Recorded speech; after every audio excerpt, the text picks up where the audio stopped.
Você conhece os atentados, mas você sabia que o 11 de setembro levou pessoas que ajudaram a construir a cultura pop? Esses são os famosos que o mundo perdeu naquele dia. Tony Perkins and Barry Berenson.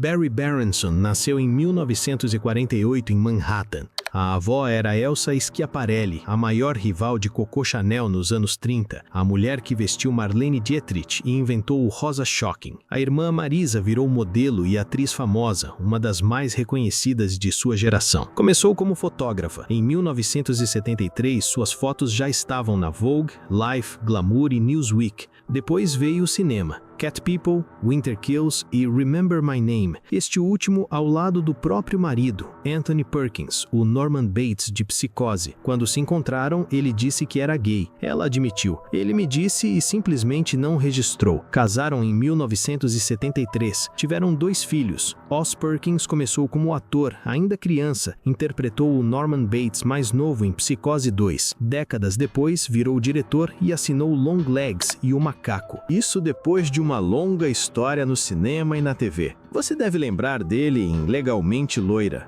Já o irmão Elvis seguiu a música e até assinou trilhas sonoras dos filmes do irmão. Em 1986, Perkins contraiu HIV. Manteve segredo por 6 anos. A única que sabia era Barry. O segredo vazou quando o National Enquirer obteve ilegalmente uma amostra de sangue dele. Barry ficou ao lado dele até o fim. Perkins morreu em 12 de setembro de 1992. 9 anos depois, Barry voltava de férias em Cape Cod. Embarcou no voo American Airlines 11 de Boston para Los Angeles. Era 11 de setembro de 2001. O primeiro voo a atingir as Torres Gêmeas. Ela morreu um dia antes do 9º aniversário da morte do marido.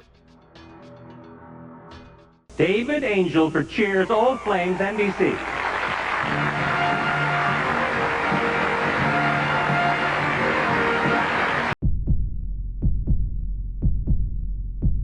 David Angel nasceu em 1946 em Providence. Foi soldado, depois ficou anos em empregos comuns. Só foi tentar a vida de roteirista aos 31 anos. O primeiro roteiro vendido foi para a TV. Depois entrou na equipe de Cheers, onde conheceu Peter Casey e David Lee. Os 3 viraram uma máquina. Em 1990, criaram De Pernas pro Ar. Em 1993, criaram Frasier. Juntos, foram indicados a 37 prêmios e venceram 24. The Emmy goes to Frasier. And the Emmy goes to? Oh my God! Frasier. Frasier. O nome da rádio fictícia do Frasier era KACL, as iniciais dos 3, Angel, Casey e Lee. Antes de ser roteirista, David trabalhou no Pentágono. No dia 11 de setembro, ele e a esposa Lynn voltavam de férias em Cape Cod, o mesmo lugar de onde Barry Berenson também partia. Embarcaram no voo americano 11, o primeiro a atingir as Torres Gêmeas. David and Lynn Angel. He was the executive producer of the NBC TV show Frasier. The couple was returning from their home in Chatham. No mesmo momento, o outro avião sequestrado atingia o Pentágono, o prédio onde ele tinha trabalhado décadas antes. O último episódio de Frasier, exibido em 2004, batizou o filho dos personagens principais de David, em homenagem a ele. E a coincidência que arrepia, em 1997, 4 anos antes dos atentados, um episódio do próprio Frasier mencionou uma personagem chegando de avião no voo American Airlines Flight 11, o mesmo voo. El hombre más fuerte del reino, el hombre más fuerte del reino.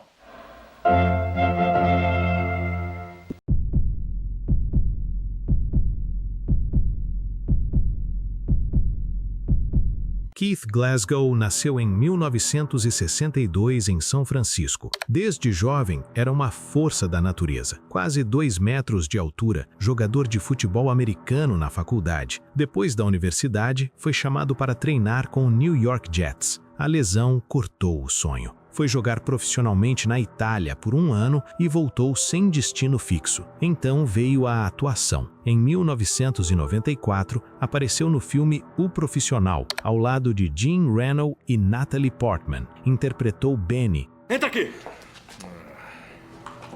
Você quase me pegou, Benny! Depois, fez parte do elenco de Guerreiros das Sombras, como membro do Navy SEALs creditado, sendo baleado em cena e socorrido pelo próprio Hulk Hogan. 3 carreiras diferentes: atleta, ator e ainda viria uma terceira. Em 1998, já casado e pai, entrou para o Corpo de Bombeiros de Nova York, a Leather 21, conhecida como o orgulho do Hell's Kitchen. Virou chefe da companhia. No dia 11 de setembro de 2001, entrou na Torre Sul para resgatar pessoas. A torre desabou com ele dentro. A esposa estava grávida do 3º filho. A criança nasceu depois da morte dele. Os últimos momentos da Leather 21 foram registrados em câmera, a companhia chegando às pressas para salvar vidas. Para 7 deles, aquele foi o último registro.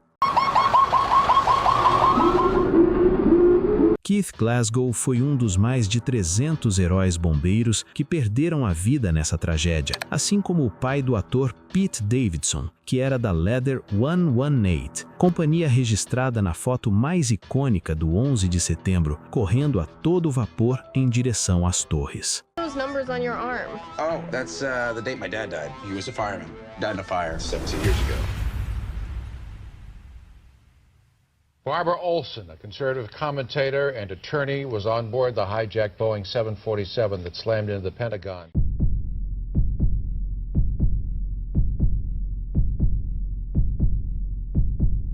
Barbara Olson nasceu em 1955 no Texas. Advogada, virou uma das vozes mais reconhecidas da TV americana. Era rosto fixo na CNN, aparecia toda semana com Larry King, direta e sem rodeios. Era advogada republicana, conhecida por investigações contra o governo Clinton. Escreveu um livro sobre a Hillary Clinton, expondo as ambições e escândalos da então primeira-dama, que virou best-seller. Barbara Olson, Barbara!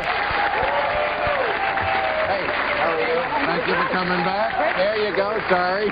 There it is. Casou com Theodore Olson, o homem que representou George W. Bush no julgamento que definiu as eleições de 2000. E isso levou ele a se tornar procurador-geral dos Estados Unidos durante o governo do presidente. A casa deles recebia senadores e juízes do tribunal mais alto do país. No dia 11 de setembro, Bárbara tinha uma viagem marcada, mas o voo original era no dia 10. Adiou propositalmente para acordar com o marido no aniversário dele. O aniversário de Theodore era justamente no dia 11. Quando os terroristas dominaram o avião, ela conseguiu ligar 2 vezes para o marido. Do fundo do avião, disse o que estava acontecendo e perguntou o que podia fazer. A ligação caiu no exato momento em que o avião atingiu o Pentágono. Todos os noticiários anunciaram sua morte por causa da sua influência na TV.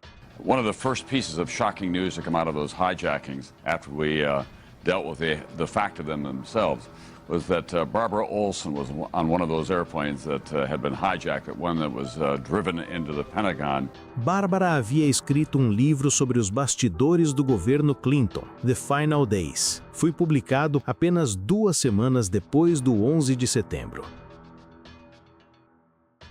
I made a video with my late wife, actually,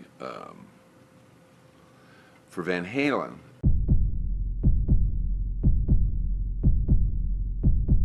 Carolyn Ann Meyerbug nasceu em 1952 na Califórnia. Cresceu se mudando de cidade em cidade. Em 1992, dirigiu o clipe de Rod Stewart e também produziu o clipe Right Now, do Van Halen, o grande vencedor do VMA de 92, levando até vídeo do ano. I want to thank John Bug and Carolyn Mayer for making this possible. Thanks, guys.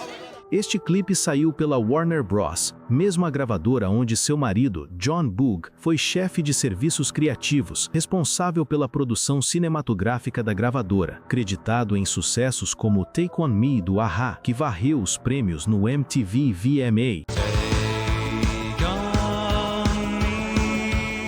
e Losing My Religion, do R.E.M., que dominou o VMA e ainda levou Grammys.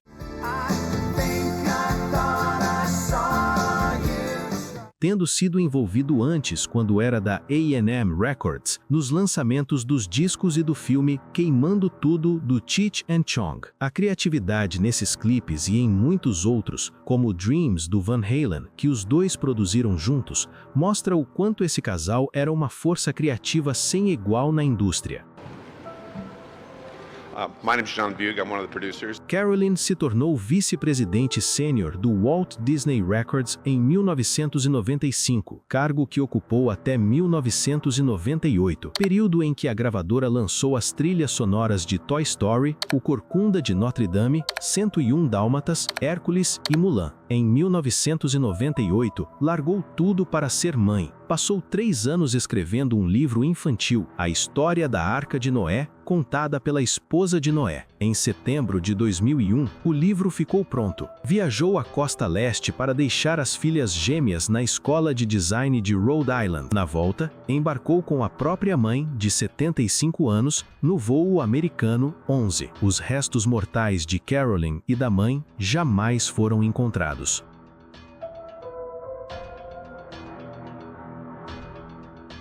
No dia 4 de setembro de 2001, milhões de americanos assistiram ao final de um reality show da Fox. O vencedor foi um bombeiro do Bronx de 35 anos chamado Angel Huarbe Jr. 7 dias depois, ele estava morto, soterrado nos escombros do World Trade Center, no 11 de setembro. Se quiser que eu fale mais dele e de outros famosos que o 11 de setembro levou, comenta aqui embaixo e bate a meta de 5.000. Se gostou do conteúdo, segue, porque aqui a gente fala dos tópicos mais aleatórios que existem. Só conteúdo que vai te deixar espantado, de tão imprevisível.